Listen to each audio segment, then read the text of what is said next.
বৃষ্টির দিনে রাতের ডিনারে বানালাম সুজির প্যানকেক। সো হ্যালো এভরিওয়ান, আমার আরও একটা ব্লগে তোমাদেরকে ওয়েলকাম জানাই। তো দুপুরবেলা আমার তো একটু ঘুমের অভ্যেস, তো একটু ঘুমিয়ে উঠে বিছানাটা ঠিক করে কুশন কভারগুলোকে পরিয়ে নিচ্ছিলাম। এরপর যাব রান্নাঘরে। তার আগে অবশ্য একটু ব্যায়াম করে নেব, কারণ আমি এখন একটু ভেবেছি একটু ওয়ার্কআউট করব। পুজোর আগে বলে কথা, পুজোয় কিছু ড্রেস পরার ইচ্ছা আছে যেগুলো একটু রোগা না হলে ভালো লাগবে না। তো সেই মতনই শুরু করে দিয়েছিলাম ওয়ার্কআউট করা। দেখি হয়তো খুব বেশি রোগা হতে পারবো না, কারণ ভুলভাল খাওয়া আমার একটু হয়েই যায়, কারণ শুভর আজকে এটা কালকে সেটা লেগেই রয়েছে। যেমন আজকেই বলেছিল রুটি আর চিলি পনির খাওয়া হবে। এবার রুটি যেহেতু আমাদের কেনা হয় বাইরে থেকে, প্রচুর বৃষ্টি হচ্ছে সারাদিন, আদতেও দোকান খোলা পাবে কি পাবে না, তো বললো যে না রুটি আর আনবে না। তো সেই জন্য আমি চিলি পনিরও বানালাম না। এদিকে অর্ডার করে দিয়েছিল অনেকগুলো ডিম, ওই ডিমগুলোকেও গুছিয়ে রাখছিলাম। তারপর সমস্ত কিছু করে চলে এলাম রান্নাঘরে, কাটাকুটিটা আগে করে নিলাম।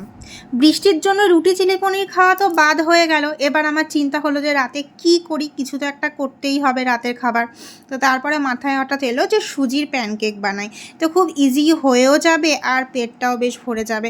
তো সেরকম সমস্ত কিছু কেটে নিলাম। এখানে কয়েকটাই ভেজিস আমি দিয়েছি, সেটা হচ্ছে পেঁয়াজ, গাজর আর কাঁচা লঙ্কা, এই দিয়েছি, আর কিছু দিইনি। এবার সুজিটাকে নিয়ে কিছুক্ষণ আমি ভালো মতন করে ভিজিয়ে রেখেছিলাম। পেঁয়াজ, গাজর সমস্ত কিছু দিয়ে ভালো করে ভিজিয়ে রেখেছিলাম। তারপর এর মধ্যে আমি একটুখানি ডিমও ফেটিয়ে নিয়েছিলাম।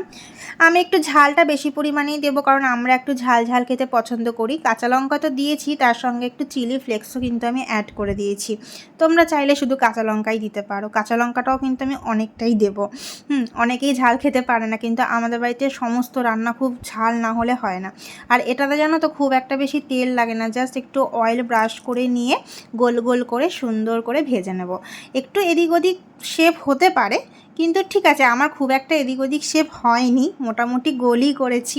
তো যাই হোক, আমার প্যানকেক রেডি। আর এটা শুধুমাত্র একটু চাটনি দিয়ে খেয়ে নেবো, যে চাটনিগুলো ঘরে থাকে সস বা চাটনি দিয়ে খেয়ে নেবো, ব্যস্ত। চলো এখনকার মতন টাটা, দেখা হবে নেক্সট ব্লগে।